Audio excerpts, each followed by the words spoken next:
Como dije, hermano, vamos a aceptar para grabar. Como dije, hermano, este ya es la sexta lección que vamos a enfrentar. Son 8 en total, ¿ya? O sea, nos quedan dos más, dos semanas más. Los que se han atrasado en cuanto a cuestionarios, en cuanto a tareas, ¿cierto? Eh, Van a tener, como es de habitual, ¿cierto? En todos los cursos que tiene el seminario, un par de semanas adicionales, ¿ya? Para poder completar y ponerse al día. Obviamente que yo también voy a estar atento si ustedes tienen consultas, ¿ya? Dudas, para que podamos resolver si algún problema surge. Bueno, la semana pasada estuvimos viendo eh, uno de los temas centrales de la teología, ¿ya? Que plantea Pablo, ¿no? Que está en el libro de Romanos y también en Gálatas, que es la justificación, ¿ya? La justificación por gracia. Eh, Tengo un pequeño recordatorio para poder recordar, ¿cierto? Un poquito de lo que vimos la semana pasada. A ver,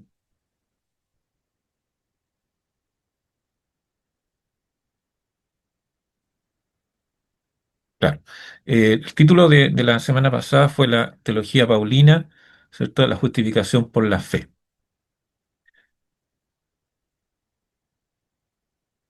Espera un segundito porque me está llamando por teléfono mi hija que está en otra reunión. Disculpen un momento.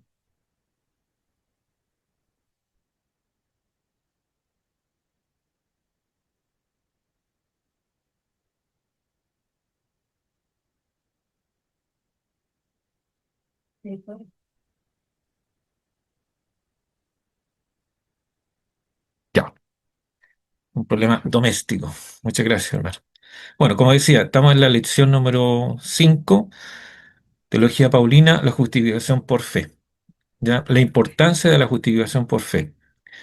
Bueno, la base de la reforma se define como el tema central del protestantismo y el artículo fundamental sobre la cual la Iglesia se mantiene en pie o puede caer. La salvación no depende de méritos humanos, sino de ser declarados justos. O sea, es una justicia imputada a través de la fe que Dios otorga y la gracia que santifica mediante el Espíritu Santo. Tenemos la definición de justificar, dikaio en griego, que perdón, no significa ser hechos justos, sino ser declarados justos, absueltos o vindicados en un sentido legal y forense. El documento cita ejemplos bíblicos donde Cristo fue justificado en el Espíritu, significando que su resurrección vindicó quién era Él. El concepto imputar, logizomai, se traduce como cargar a la cuenta. Tiene dos aspectos. Un aspecto negativo, que es no contar los pecados en contra del creyente, y el aspecto positivo, contar la justicia de Cristo como propia del creyente.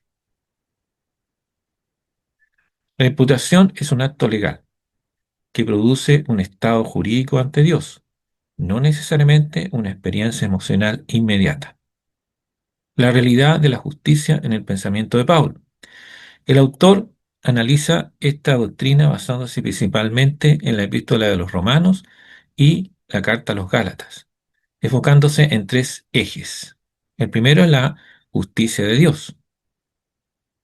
Pablo entiende que sin la obra de Cristo, el hombre permanece en desgracia.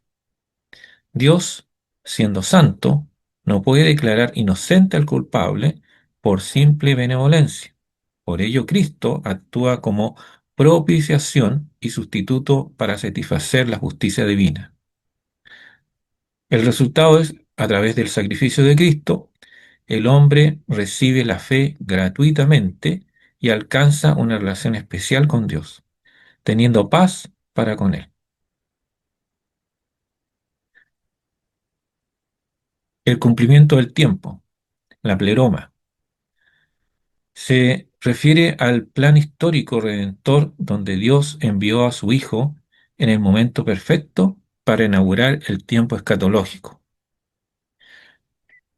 Aunque la culminación es provisional, ya ha ocurrido en principio con Cristo, asegura una perfección futura. El creyente vive hoy en un tiempo de gracia soberana, pero no completa, no total, como decíamos en la clase anterior.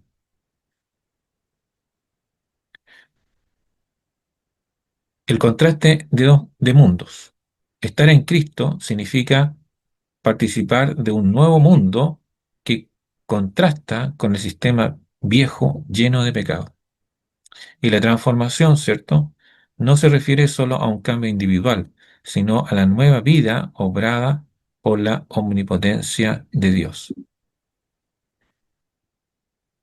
El reino de Dios es una realidad presente, que se manifiesta en justicia, paz y gozo en el Espíritu Santo, mientras se espera su consumación plena en la segunda venida. Y la conclusión que teníamos en esta lección número 5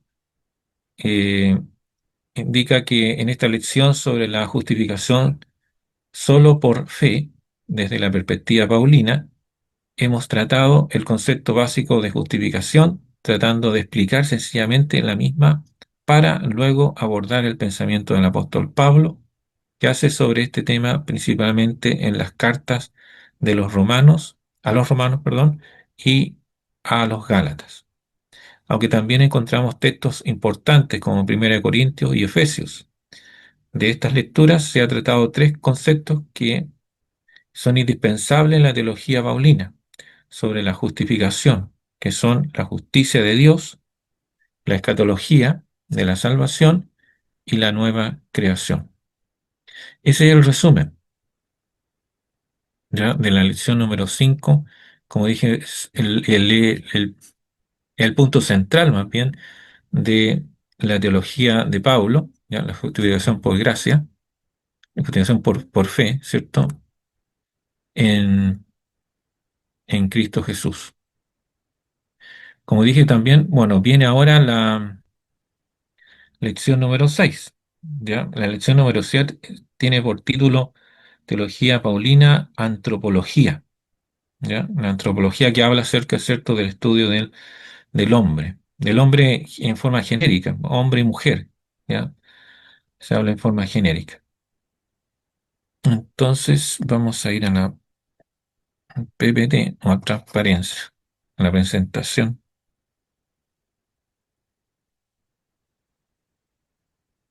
Ahí está apareciendo la presentación, Teología Paulina, Antropología.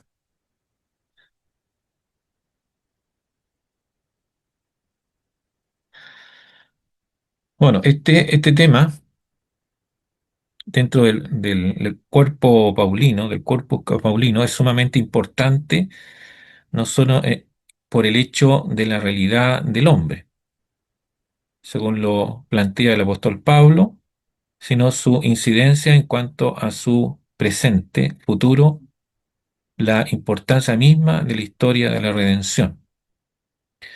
Pero hay que entender, ¿cierto?, que el primer término que debe describir parte que ustedes pueden seguir los pasos de los conceptos fundamentales de la teología paulina es la definición de esta palabra antropología. De ahí podemos, ¿cierto?, avanzar en esta temática, la cual Pablo, de forma coherente, nos enseña principalmente en su carta a los romanos. El doctor Hegeman dice lo siguiente: la antropología bíblica es la definición del hombre según la revelación de Dios en Cristo Jesús y la Biblia. Voy a repetirla. Dice, la antropología bíblica es la definición del hombre. ¿Cómo define Dios ¿cierto? Al hombre, según la revelación de Dios en Cristo Jesús y la Biblia. ¿Qué es el hombre entonces? Bueno, antropología significa, según el origen de la palabra, ¿ya? Se divide en dos términos. Antropos significa hombre o persona, y logía, ¿cierto? Viene siendo conocimiento. La antropología es la enseñanza o doctrina del hombre. Nuestra antropología está íntimamente relacionada con nuestra teología. Si Dios está muerto, el hombre también lo está. Obviamente es una consecuencia lógica. Si nosotros no somos responsables, entonces lo que nosotros hacemos no cuenta. También otra consecuencia lógica. Entendiendo la realidad de que la antropología es el estudio del hombre bajo la revelación divina dada por Dios, si deseamos tener un fundamento consecuente sobre dicha realidad, debemos hacerlo desde la perspectiva teológica. No desde la perspectiva, porque uno puede pensar, bueno, también podríamos estudiar al hombre de la perspectiva humanista, ¿ya? Obviamente es contraria a una perspectiva teológica. El concepto mundo. Desde el punto de vista paulino, el concepto sobre el cosmos, el mundo, tiene variantes de acuerdo al contexto. Es consecuente con la situación en la cual se encuentra contenida la palabra. Si entendemos que algunas palabras varían su significado de acuerdo a su contexto, podríamos entender mejor el pensamiento de Pablo.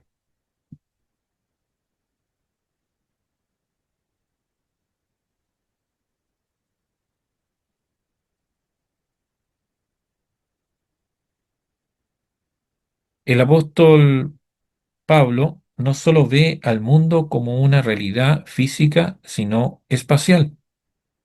En relación con el término espacial, se refiere a que tiene que ver con un sistema que opera en la esfera física. Además, en esta realidad física y espacial, Pablo utiliza la palabra aion, que tiene implicación con ciclo, etapa, temporada. Ambas cosas, tanto lo físico como lo temporal, afecta la realidad humana, pues dentro de esta realidad presente del hombre y futura se encuentra la historia de la salvación en su progresión. Es decir, que encontramos dentro de esta realidad al hombre caído y no regenerado. Y la nueva creación, en palabras paulinas, los cuales han sido redimidos del presente siglo malo, esto lo encontramos en Gálatas 1:4. Este aión o siglo es influenciado grandemente por el príncipe de este mundo, el cual trata con los hombres para destruir su verdadera identidad en aquellos que son la nueva creación, y en el caso de los no regenerados, tratando de obstruir la luz del Evangelio de Cristo. Segunda de Corintios 4:4, vamos a la escritura, que tengo mi Biblia,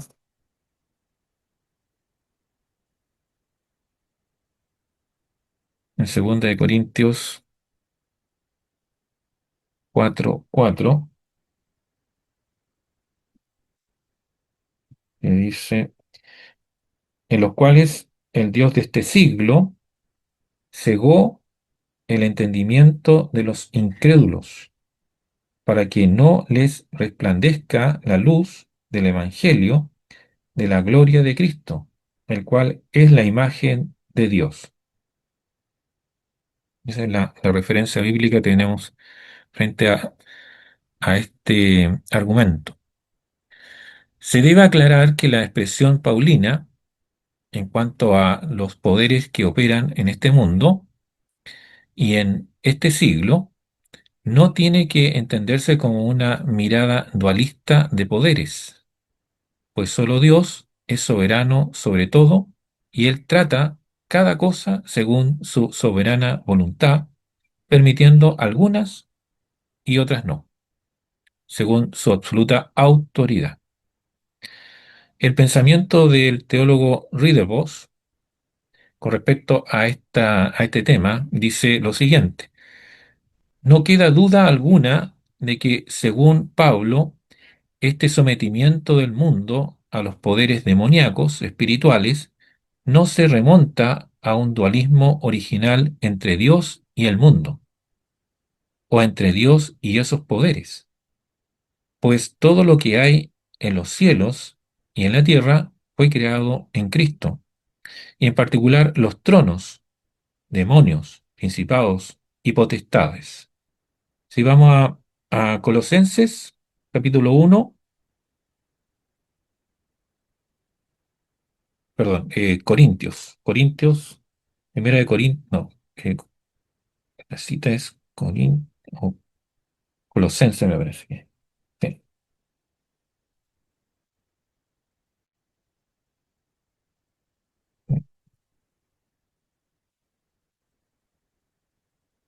Uno.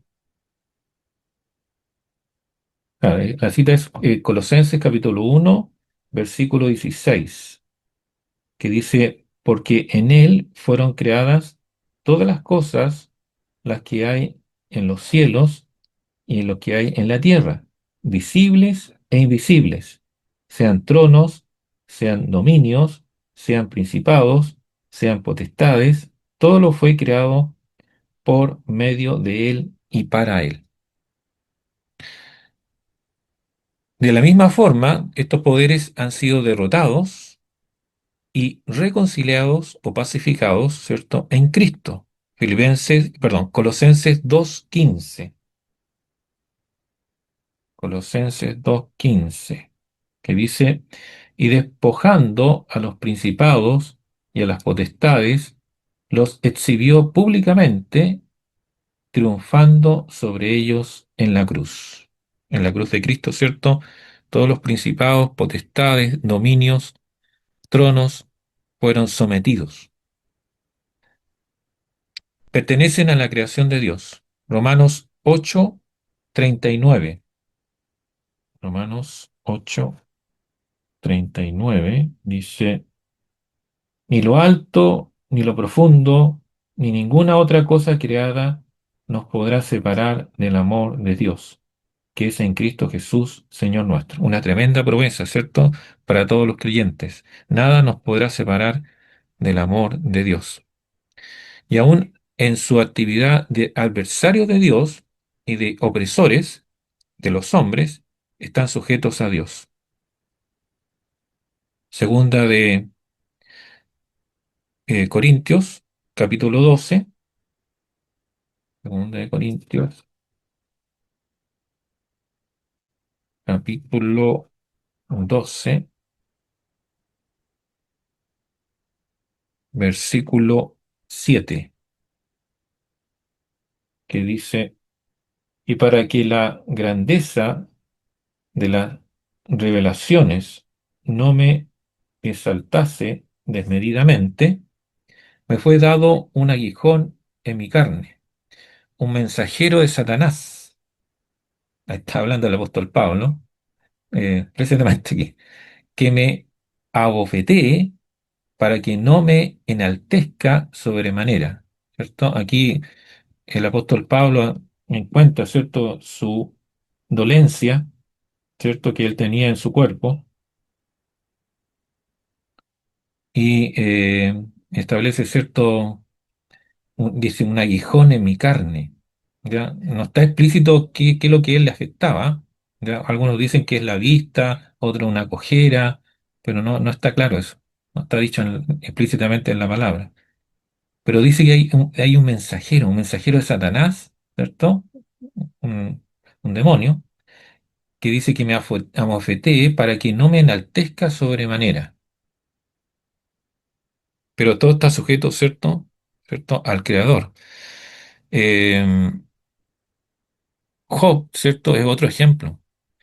En el capítulo 1 de Job aparece ahí, ¿cierto?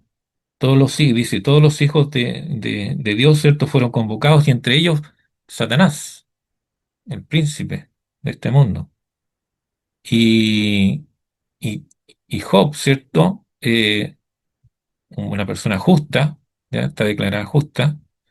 eh, Satanás, ¿cierto? Quiere de alguna manera ver, ¿cierto? Si realmente era una persona justa, ¿ya? Si le quitaba todo, ¿cierto? Le quitaba la riqueza, ¿cierto? La bendición de Dios, ¿cómo iba a reaccionar Job? Y ahí, ¿cierto? Satanás, como criatura de Dios, tiene que pedirle permiso a Dios. O sea, Dios va a conceder, ¿cierto? Este permiso y le dice, no, no, no lo, puedes hacerle, ¿cierto? A ciertas cosas a él, ¿cierto? Inclusive en la segunda instancia, cuando también le pide permiso en una segunda instancia, le dice, eh, puedes entregarle enfermedad, ¿cierto? Pero no lo mates. O sea, restricciones. Dios puede, ¿cierto?, hacer eso. O sea, Satanás no puede actuar independientemente de Dios. Siempre está sujeto a Dios.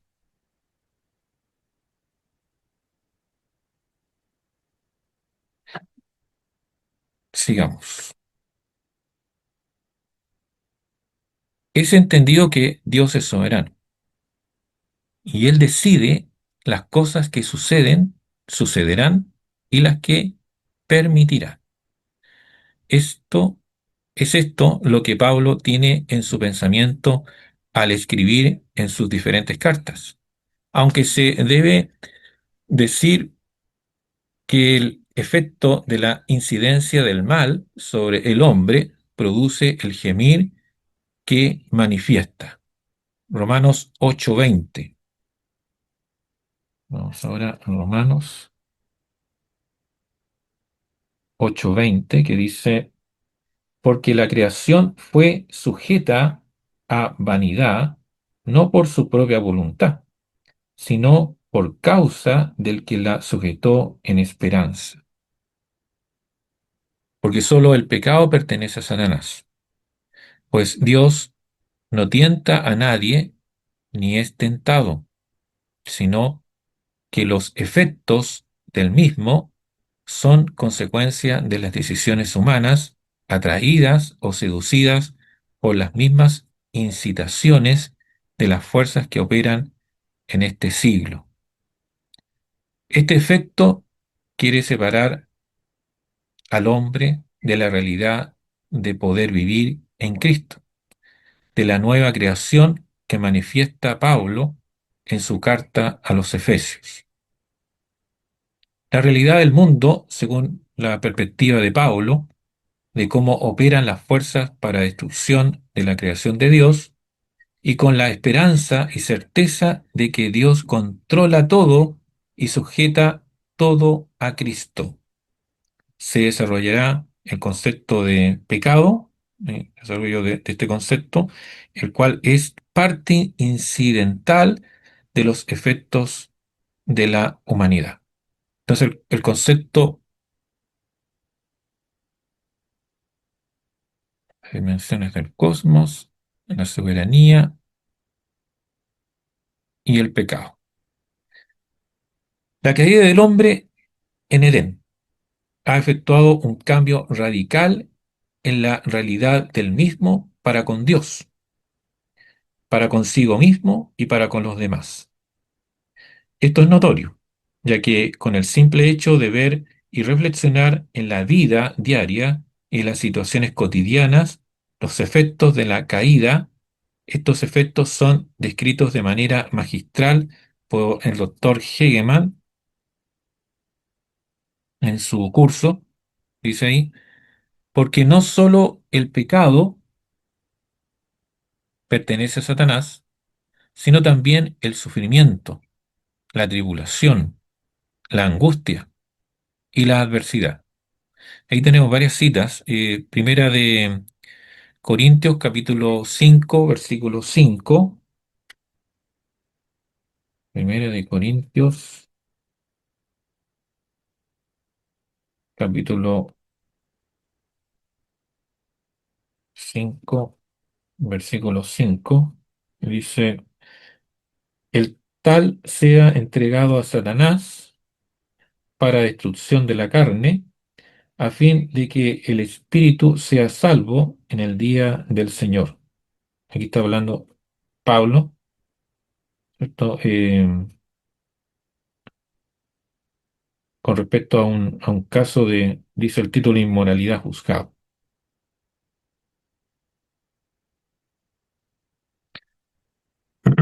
Después tenemos segunda de Corintios, capítulo 12. Segunda de Corintios, capítulo 12, versículo 7.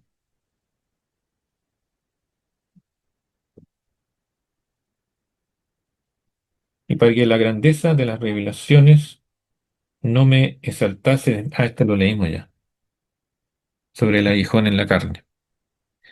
Pero tenemos otro que es en Primera de Timoteo, capítulo 1. Primera de Timoteo, capítulo 1,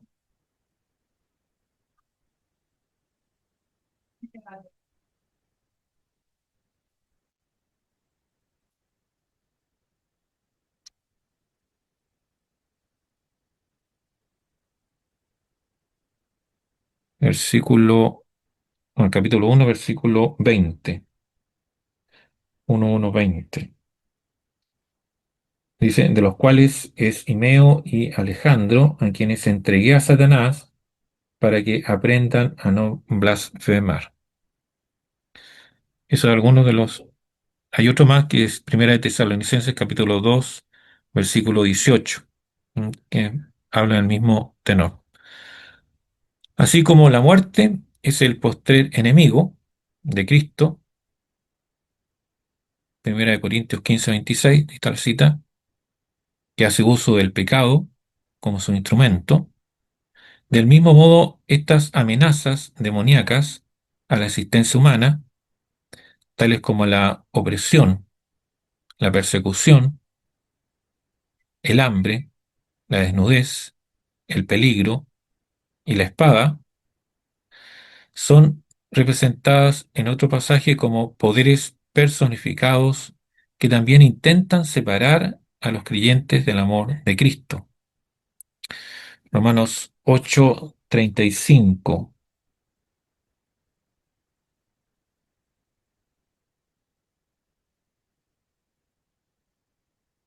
Romanos 8:35, que dice, ¿quién nos separará? ¿Cierto? Es una promesa también. ¿Quién nos separará del amor de Cristo? Como pregunta. Y otra pregunta dice, tribulación, o angustia, o persecución, o hambre, o desnudez, o peligro, o espada. Como está escrito, voy a seguir al 36. Como está escrito, por causa de ti somos muertos todo el tiempo. Somos contados como ovejas de mataderos. 37. Antes, en todas estas cosas, somos más que vencedores por medio de aquel que nos amó. Por lo cual estoy seguro de que ni la muerte, ni la vida, ni ángeles, ni principados, ni potestades, ni lo presente, ni lo porvenir, ni lo alto, ni lo profundo, ni ninguna otra cosa creada nos podrá separar del amor de Dios, que es en Cristo Jesús, Señor nuestro. O sea, el creyente puede estar eh, en estas situaciones, ¿cierto? Puede estar en pruebas, hambre, desnudez, peligros, persecución, como fue en los primeros siglos. Pero hay una tremenda promesa, ¿ya? Dios nunca nos va a soltar, nunca nos va a rechazar, siempre nos va a levantar, siempre va a estar con nosotros, hasta el fin. El doctor Cornelio Hedemann presenta un bosquejo de lo anteriormente planteado. En primer lugar, dice, la caída y la imagen de Dios en el hombre. En primer lugar, tenemos los sentidos fueron utilizados para pecar, cosa bastante llamativa, ¿ya? De resaltar. Tenemos ciertos cinco sentidos. El ser humano, ¿cierto? Tiene esa característica. Tiene cinco sentidos: oído, vista, tacto, gusto y olfato. Pero de los cinco, ¿cierto? Cuatro destaca el doctor Cornelius Hedemann, donde eh, fueron de alguna manera utilizados para pecar. El sentido de oído, por ejemplo, Satanás habló a Eva, Génesis 3:1. También la vista fue usada y vio la mujer que el árbol era bueno para comer, Génesis 3:6. También el tacto, tomó el fruto, ¿ya? Tomó el fruto con sus manos, el tacto, Génesis 3:6. Y el gusto, los dos comieron. Primero comió Eva y luego Adán. Cosa curiosa, no aparece el olfato, pero yo creo que está ahí implícito.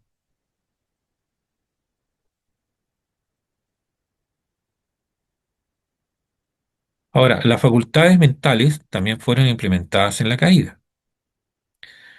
El ser, actuaron como personas. El intelecto, Eva recordó el mandato dado por Dios, porque Dios fue claro, ¿ya? No deben comer, ¿cierto?, de este árbol, ¿cierto?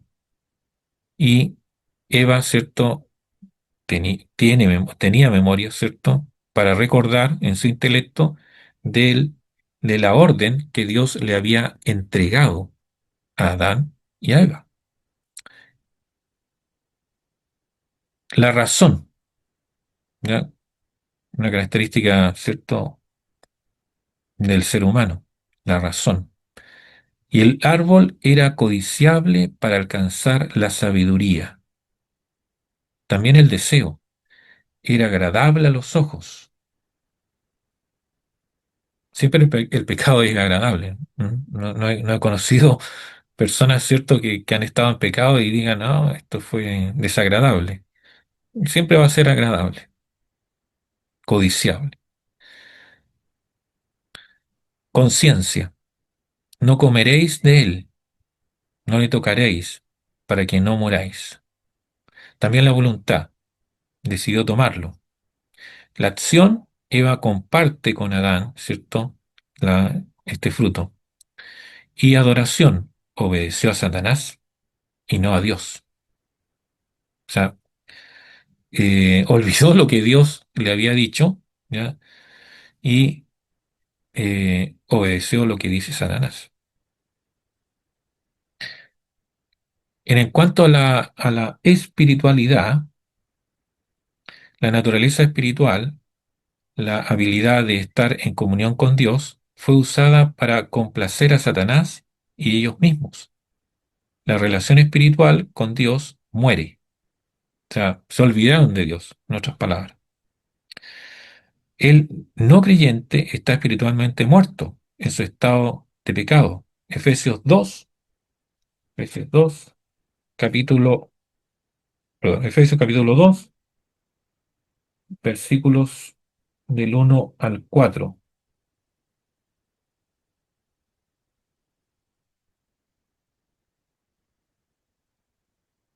que dice, y él os dio vida a vosotros cuando estabais muertos en vuestros delitos y pecados,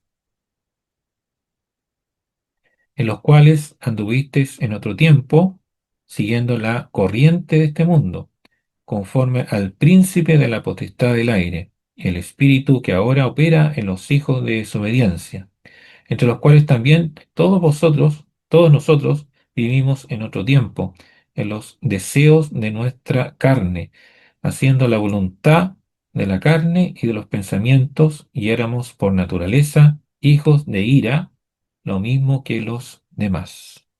Pero Dios, importante ese pero Dios, que es rico en misericordia, por su gran amor con que nos amó. Voy a seguir con el 5. Aun estando nosotros muertos en pecados, nos dio vida juntamente con Cristo y termina ahí diciendo, por gracia sois salvos.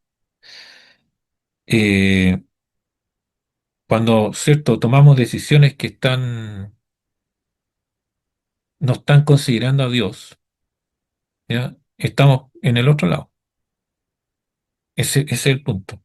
Estamos separando a Dios, estamos dejando fuera a Dios de lo que Dios mismo nos pone por delante para probarnos. Y lo primero que deberíamos hacer, ¿cierto?, es recurrir a nuestro Padre Dios.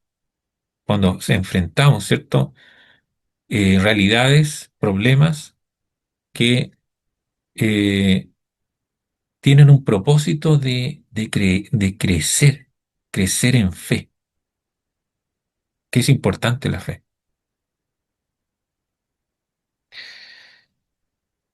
Por otro lado, tenemos también en la parte espiritual las relaciones de la vida. Hay una inversión en todas las relaciones. Con Dios, en vez de amar a Dios, la gente odiaba a Dios. También con el prójimo, en vez de proteger y proveer, culpamos y hasta matamos a nuestro prójimo. En vez de ser una ayuda idónea, la esposa es una tentadora. En vez de un proveedor y protector, el esposo está ausente. Se trastorca, se trastornan, ¿cierto?, los papeles que Dios ha destinado tanto al hombre como a la mujer desde el principio. ¿Mm? Cuando estamos separados de Dios, cuando estamos muertos en delito de pecado. Punto 2: la caída y el mandato cultural en el mundo. El matrimonio y la familia fue usado para revelar. Las responsabilidades familiares son invertidas y distorsionadas para violar el mandato de Dios. En vez de proteger y proveer, Adán es cómplice. En vez de ser una ayuda idónea, Eva llega a ser un instrumento de tentación. En vez de atender al jardín, Adán y Eva traspasaron sus límites. En vez de gobernar y construir, fueron rebeldes y destructores. Dentro del pensamiento paulino, se entiende la universalidad del pecado desde que se está o se permanece en el mundo, en el estar diario.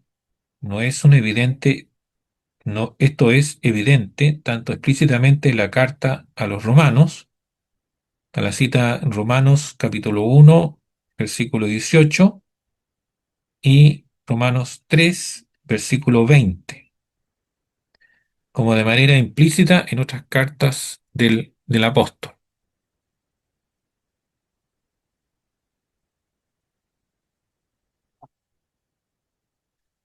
El dominio del pecado en el hombre es un efecto catastrófico. Esto, solo esto puede ser modificado o quitado por medio de la salvación por fe, solo por Cristo.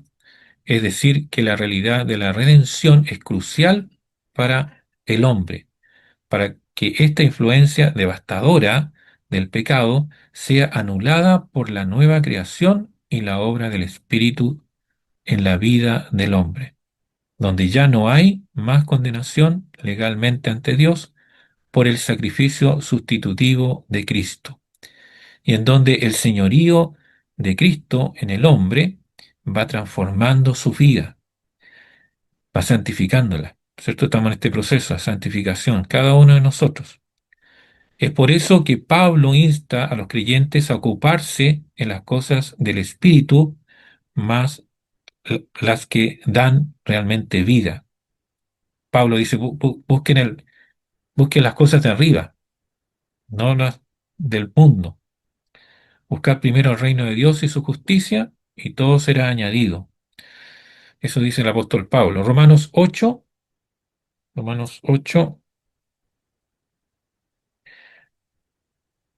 5 y 6. porque los que son de la carne piensan en las cosas de la carne, pero los que son del Espíritu en las cosas del Espíritu. Porque el ocuparse de la carne es muerte, pero el ocuparse del Espíritu es vida y paz.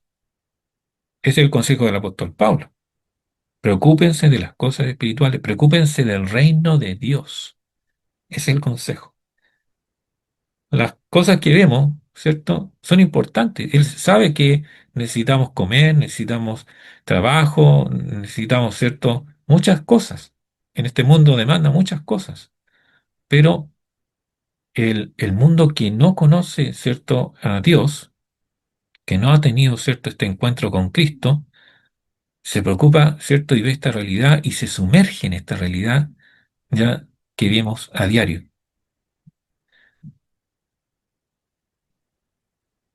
La realidad esperanzadora ante este presente siglo malo, en el cual afecta al incrédulo para perdición, como al cristiano en su lucha entre las dos naturalezas que se encuentran en él, tanto la espiritual como la del pecado, es el hecho de que el nacer de nuevo lo pone en un ámbito escatológico redentor, en donde el pecado ya no tendrá nunca más influencia en el cristiano, en la consumación del tiempo, en la segunda venida de Cristo en gloria, para reinar eternamente.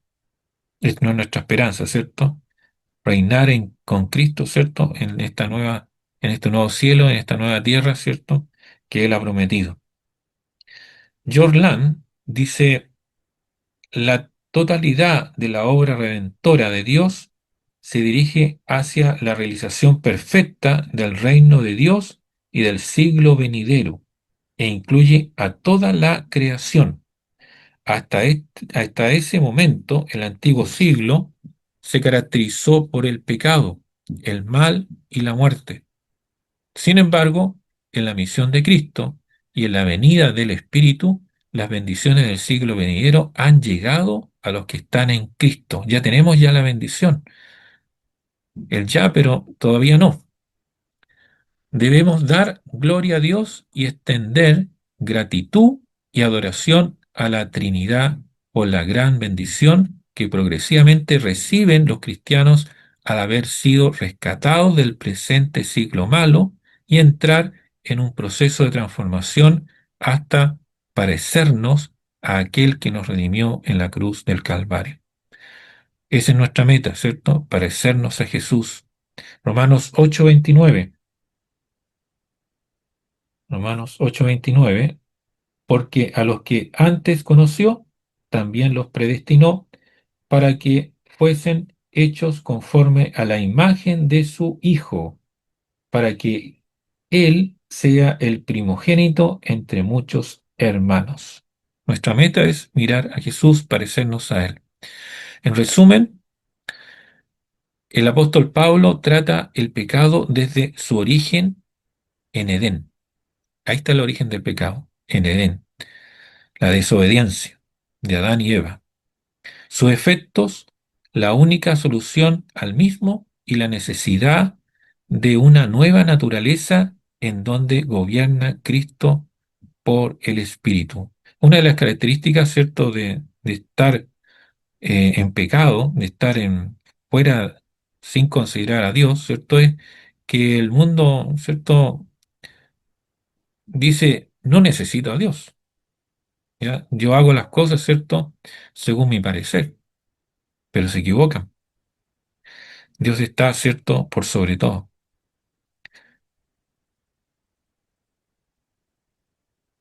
Lo, lo que viene a continuación viene acerca de la ley de Dios y el hombre.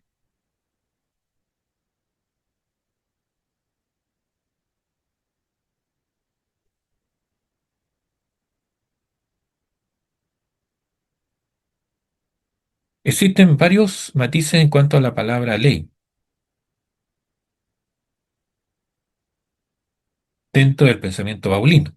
Estos se pueden observar dentro del corpus de acuerdo al contexto en que fue escrita dicha frase, en esencia se basa en la ley de Dios, la cual el hombre ya sea por un instinto innato y por un entendimiento, se rebela contra ella. El autor Ridderbos nos brinda el siguiente conocimiento para entender esta realidad. Pablo puede usar la palabra ley en varios sentidos. Parece que ahí está la diapo. Por ejemplo, puede emplearla en el sentido más amplio de norma, obligación. Ahí tenemos el ejemplo en Romanos 7:2. Vamos a Romanos 7:2. Dice, porque la ley, perdón, porque la mujer casada está sujeta por la ley al marido mientras éste vive. Pero si el marido muere, ella queda libre de la ley del marido. Ese es un sentido de el uso de la palabra ley, una norma, una obligación, ¿ya? Una ley judía, en este caso. O referirse a ciertas partes del Pentateuco, del resto o del resto de las escrituras veterotestamentarios, o sea, mirando el Antiguo Testamento. Por ejemplo, el juego de palabras de Gálatas 4:21, como también citas de la ley, tales como en Romanos 3, versículos del día 19. Vamos a Gálatas. Gálatas, capítulo 4, versículo 21. Decidme los que queréis estar bajo la ley, ¿no habéis oído la ley? Eso dice Gálatas 4:21.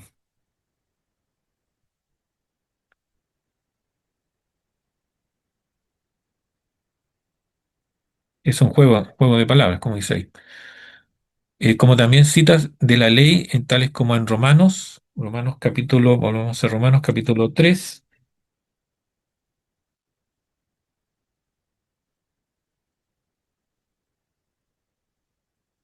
versículo del 10 al 19. Como está escrito, no hay justo ni aun uno, no hay quien entienda, no hay quien busque Dios, todos se desviaron, a una se hicieron inútiles, y no hay quien haga lo bueno, no hay ni siquiera uno. Em, Sepulcro abierto es su garganta, con su lengua engañan, veneno de áspides hay debajo de sus labios. Su boca está llena de maldición y de amargura, sus pies se apresuran para derramar sangre, quebranto y desventura hay en sus caminos, y no conocieron camino de paz. No hay temor de Dios delante de sus ojos, pero sabemos que todo lo que la ley dice, lo dice a los que están bajo la ley, para que toda boca se cierre y todo el mundo quede bajo el juicio de Dios. Romanos 3 del 10 al 19. Pero cuando habla de la ley, en el sentido de la norma, para nuestra relación con Dios, por lo general se refiere a la ley de Moisés. Ejemplo, primera de Corintios capítulo 9. Primera de Corintios,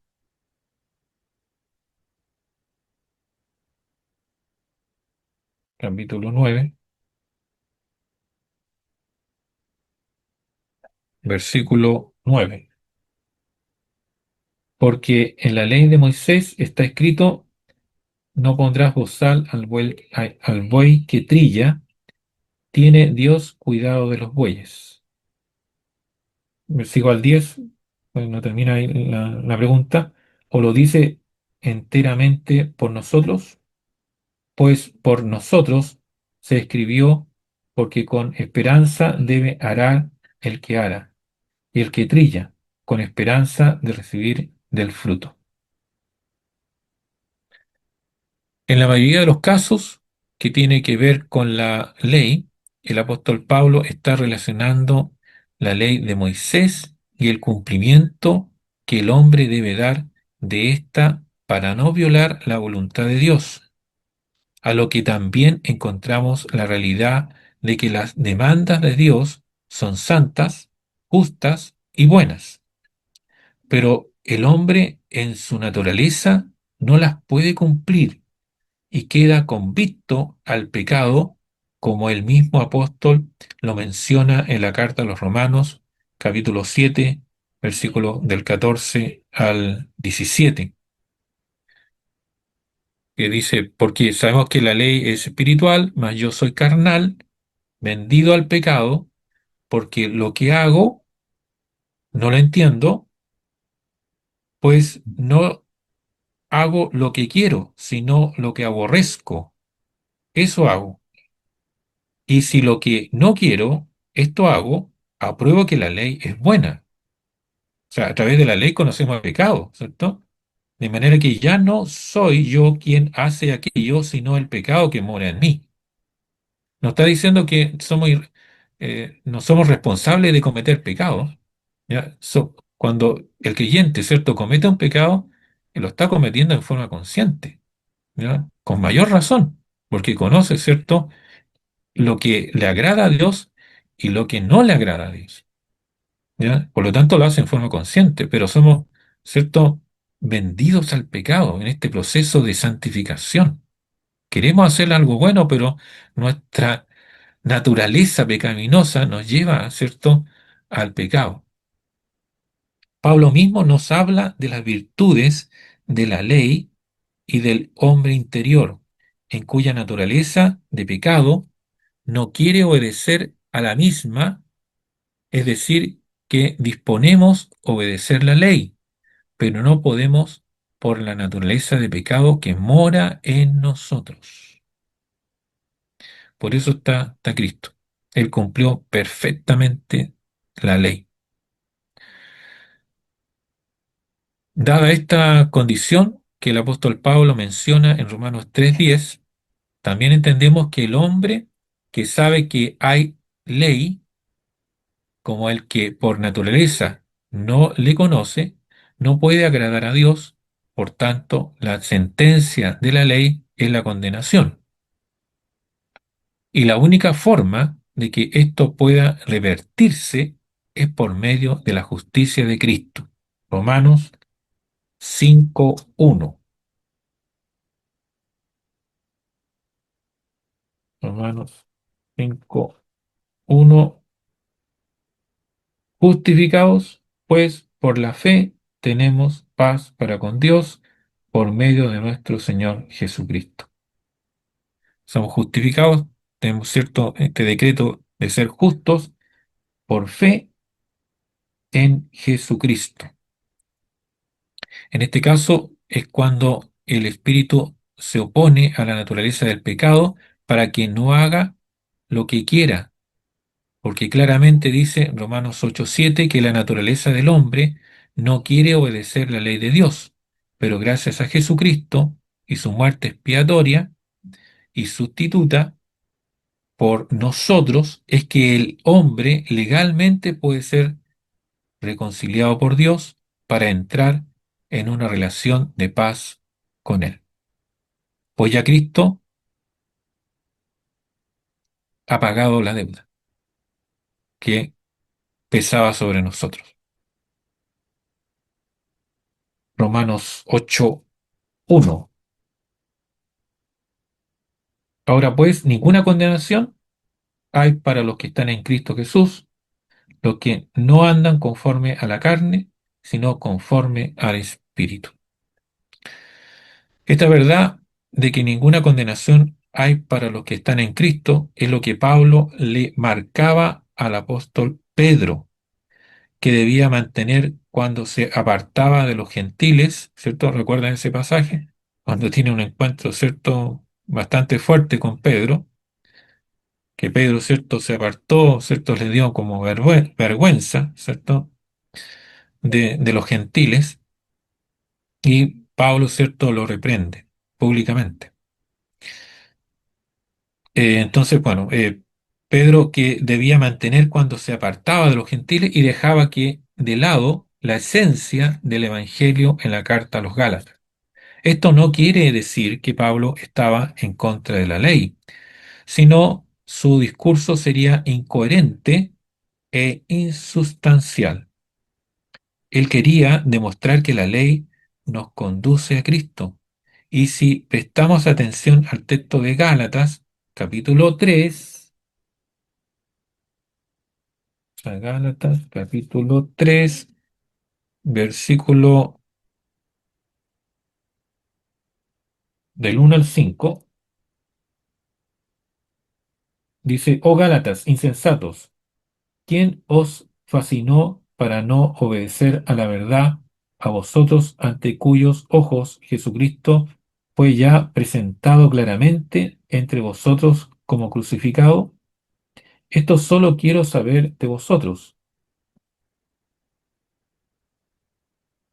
¿Recibisteis el Espíritu por las obras de la ley o por el oír con fe?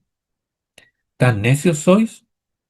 Habiendo comenzado por el Espíritu, ahora vais a acabar por la carne. ¿Tantas cosas habéis padecido en vano?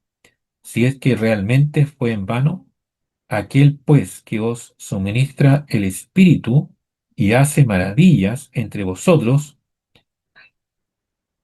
¿lo hace por las obras de la ley o por el oír con fe? Entonces, es una reprensión que está haciendo el apóstol Pablo a los Gálatas. Querían retroceder ellos, querían retroceder a cumplir la ley, cosa que era imposible, ¿cierto? Y hay una reprensión de parte de Pablo. Ahí. Es allí donde Pablo nos muestra que los méritos humanos no alcanzan para la gracia de Dios, y por lo cual contendía ardientemente para que las personas no se desvíen ni tengan en poco la gracia de Dios. El autor Howard Marshall nos brinda el siguiente comentario respecto a lo mencionado. Él dice, la evidencia de la salvación cristiana es recibir el Espíritu. Pablo afirma con convicción que sus lectores lo han recibido con anterioridad, sin circuncisión ni cumplimiento de la ley. Lo que el apóstol condena es que añadan la carne al espíritu. Aquí carne se refiere a todo cuanto realiza el ser humano con sus propias fuerzas, en contraste con lo que Dios hace por el hombre. Pablo se basa en la firme experiencia de que los convertidos recibieron el Espíritu cuando creyeron en Cristo, mucho antes de que se les exigiera que cumpliesen la ley. Por lo tanto, las obras de la ley no son necesarias para recibir el Espíritu. Parece que recibir el Espíritu es algo que el apóstol no solo considera indispensable para ser cristiano, sino que es también el efecto fundamental de la fe. Volverá a mencionar la experiencia del Espíritu en Gálatas 4:6. Gálatas 4:6 que dice, y por cuanto sois hijos, Dios envió a vuestros corazones el Espíritu de su Hijo, el cual clama, Abba, Padre. Somos hijos adoptivos, ¿cierto? En Cristo Jesús. Podemos decir Padre a Dios. Claramente vemos en este comentario la realidad del hombre ante Dios, quien necesita de su gracia para recibir el don de la fe y en consecuencia ser una nueva criatura, la cual está sellada y en la cual mora el Espíritu de Dios, que brinda el fruto espiritual para cumplir con lo que Dios desea y que batalla con que se opone, ¿cierto?, a la carne. Y que es evidencia de haber sido legalmente declarados inocentes ante Dios por la sangre expiatoria de Cristo. La ley es santa, justa y buena. No es de evitar. Ella nos lleva a la realidad que brinda Pablo de que el hombre sea consciente y no de ella, o no de ella. Cada vez que peca, infringe la voluntad de Dios y en consecuencia se encuentra bajo su ira. El hombre por naturaleza, según Pablo, es absolutamente culpable de su destino eterno y que sin el don de Dios de despertarlo a la fe por medio de su soberana voluntad está a la deriva.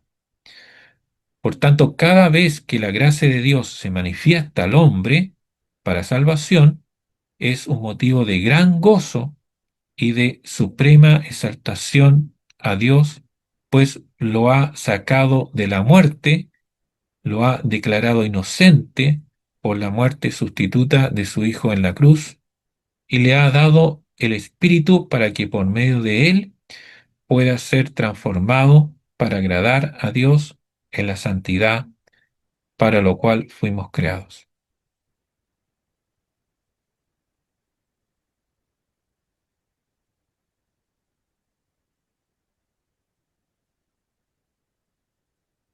En conclusión, esta es la conclusión de la lección final. Se ha tratado de forma breve en esta lección algunos de los factores principales de la antropología paulina. Entre ellos encontramos el mundo y su incidencia en la vida del hombre, no sólo por los poderes de este siglo, los cuales operan sobre los creyentes e incrédulos para obstaculizar el evangelio de la gracia de Dios en Cristo Jesús, que vio la realidad del pecado y sus consecuencias en el hombre luego de la caída, como éste lo afectó de manera integral, no solo como persona, sino ante Dios y los demás.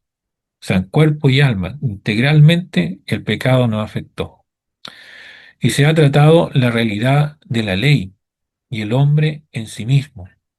Se entiende desde la perspectiva paulina que la ley es santa, justa y buena.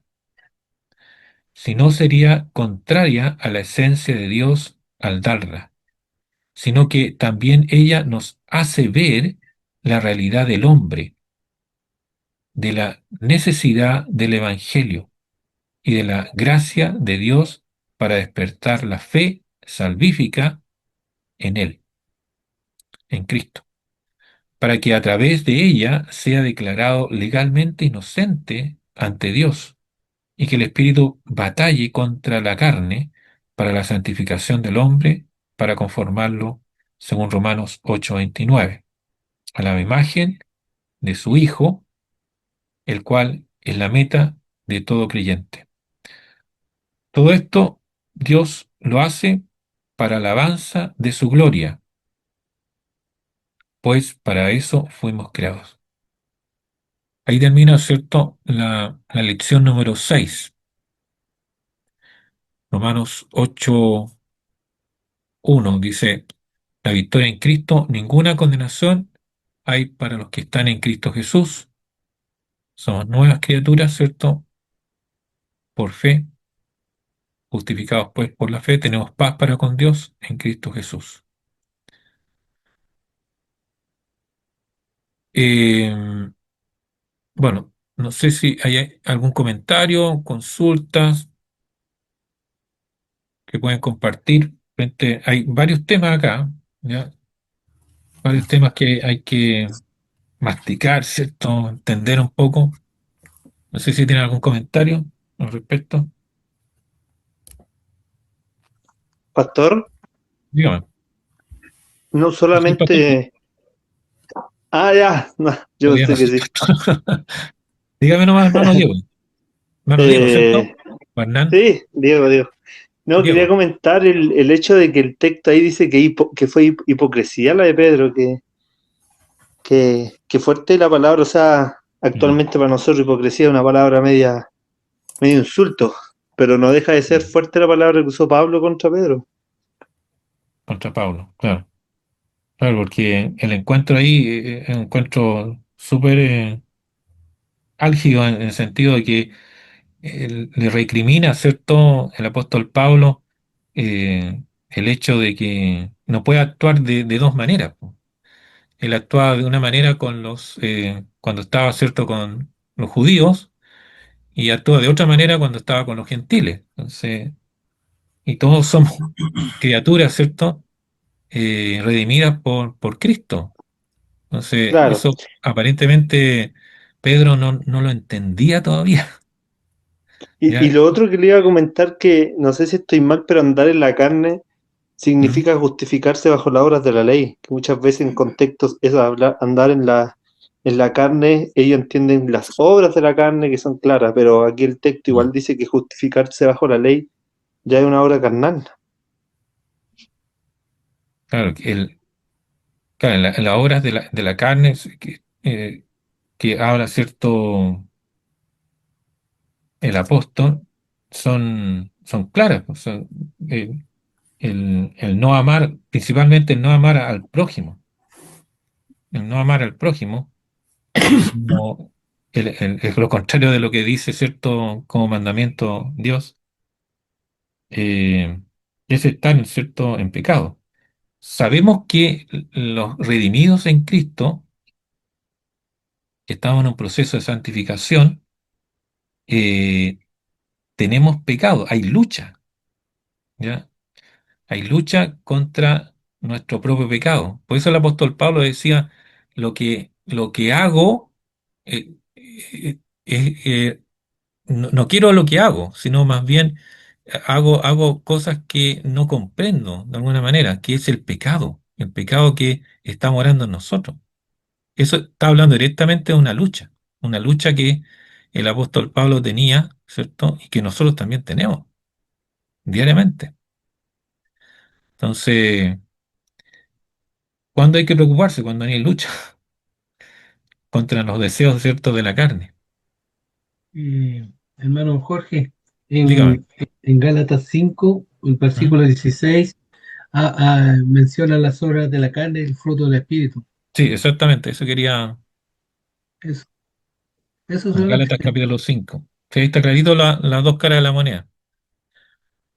Ahora, obviamente en este proceso de santificación, ya Dios nos ayuda, el Espíritu Santo nos está ayudando para dejar o pulirnos, más bien, ¿ya? Dejar las obras de la carne fuera de nuestro ser para que reine, ¿cierto?, las obras del Espíritu. Gozo, paz, paciencia, benignidad, bondad, fe, mansedumbre, dominio propio, ¿cierto? El fruto del Espíritu. Entonces, eso debe estar ahí primando, como lo dice Gálatas capítulo 5. No sé si hay algún otro comentario. Hermano Hernán. Sí, más que comentario, un humilde aporte, que cuando dice que la ley de Dios y el hombre, ¿Mm? ¿sí? Eh, Seguí todos los versículos, pero me ¿Mm? faltó el favorito mío, Claro, el 3:24, que lo busqué en una versión muy bonita y bueno, ya. que estamos bajo un tutor, un ayo, una guía, un mentor, ¿Mm? ¿cierto? Que la ley fue dada para, como dice, lo voy a leer mejor, ¿cierto? ¿Lo puedo leer? Sí, sí. Permiso. 3:24, 3:24 dice, de manera que la ley ha sido nuestro ayo para ¿Mm? llevarnos a Cristo, a fin de que fuésemos justificados por la fe. Es muy hermoso, que quizás ese me faltó ¿Mm? el versículo regalón para mí. ¿Mm? La ley de Moisés funciona como un tutor, ¿no? Sí, Para que nos lleve a Cristo. exactamente. Eso, O sea, eso, la ley fue dada nada, sí. para conocer, ¿cierto?, que somos pecadores. Sí, claro. Porque Sí, si, imaginemos, hagamos ficción, imaginemos que Dios no hubiera dado la ley, ¿qué hubiera pasado? No sabríamos que somos pecadores, sí. Bueno, que estaba en una estamos en clase, contra de sí, lo que Dios quiere que hagamos. estaba en Entonces, una clase Dios, y Dios entrega, ¿cierto? Eh, el reino de Dios en forma progresiva, ¿ya? Va paso a paso, ¿ya? Mostró primero la ley, ¿cierto? Para que nosotros sepamos que somos pecadores, estamos contra lo que Dios dice, y luego viene, ¿cierto? No podemos cumplir la ley, ¿ya? Es un hecho, no podemos cumplir toda la ley de Dios, ¿ya? Y Dios pone, ¿cierto? El Salvador, que Él, como perfecto sustituto, podemos cumplir, ¿cierto? A través, poniendo, ¿cierto? A la sombra de Jesús, que es nuestro Redentor. Él nos justifica por fe, ¿ya? Pero la ley es muy importante, sí, muy importante la ley. gracias, Gracias, pastor. hermano. ¿Algún otro comentario? Ese que no, o sí. ¿No? A la una, a las dos, a las tres. Ese que no. Ah, pero un comentario gracioso. Dígame. En Job, que usted también lo mencionó, Sí. que Satanás le quitó todo menos a la señora porque no dice si le dio otra Mm, señora o se quedó con la misma. no, Pero eso no lo dice. no lo dice. Pero si se quedó No, con la misma, le... esa misma mujer que le dijo mm, maldice a Dios, ¿cierto? Le y dio más muérete. hijos. Y Claro, eso es muéretele. un comentario gracioso. No le Sí. quitó a la señora. No. No lo dice, pero A pesar de sus malos deseos. claro. Perdón, Sí, perdón por el comentario gracioso. sí, está bien. Bueno, voy a, voy a ver la asistencia. A ver si se la puedo encontrar.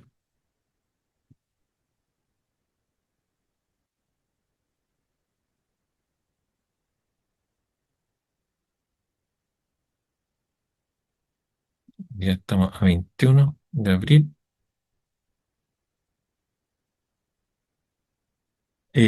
Natalie García está por ahí. Presente. Gracias, hermana. Tomás Delgado. Presente. Gracias. Hernán Sepúlveda. Presente. Daniel Alarcón. ¿Sí? Escribió presente. Gracias. Ignacio Sagredo.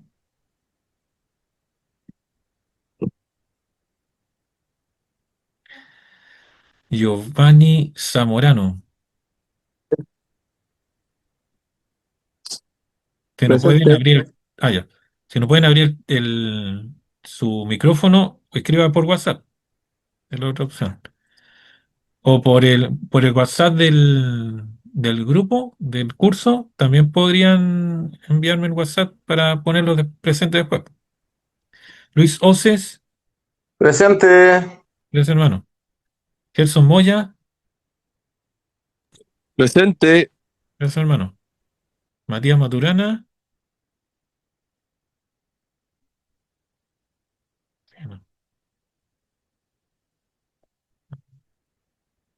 Juan Pavés,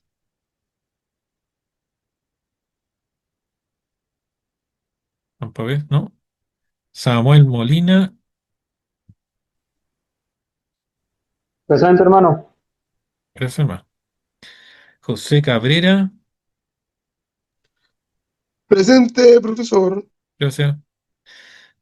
José González, Presente. gracias. Robinson Espinosa, no. Kenyo Abacú, Presente. gracias hermano. Y Diego Johnson, Presente, presente. gracias hermano. Listo.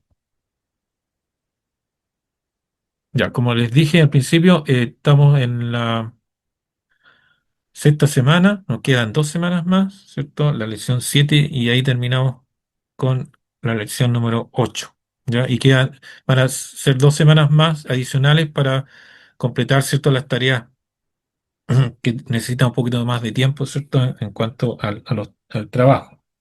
Ya, yo voy a estar también en esas 2 semanas atento en el WhatsApp si tienen alguna duda, consulta para poderle cooperar, no sé si tienen alguna duda adicional. Vamos a terminar con oración. No sé si quién quiere orar. Voy a dar la opción. ¿Quién quiere orar para terminar? Yo oro, hermano. Ya, Gerson, hermano, gracias. ya, Oremos. oremos al Señor. Amado Padre, Señor, te damos gracias por este tiempo en que podemos, Señor, aprender de tu palabra y podemos también mirar nuestras vidas a través de ella. Amén. Te damos gracias, Señor, porque tú tomaste un día a este hombre, Señor, para que fuese un baluarte en tu evangelio Mm. y preservara, Señor, tu verdad. Amén. Ayúdanos ahora a nosotros, Señor, a ser también discípulos atentos, Señor, que podamos dar fe de la tradición y de la doctrina que tanto ha bendecido nuestras vidas. Amén. Te rogamos también por el profesor, ayúdale cada día, pon en él sabiduría, Señor, gracias por su dedicación y en cada uno de nosotros, Señor, en las labores que estamos realizando, acompáñanos, Señor, que podamos dar la gloria a ti y reflejar tu carácter cada día. Te agradecemos Amén. en nombre de Jesús. Amén. Amén. Gracias, hermano.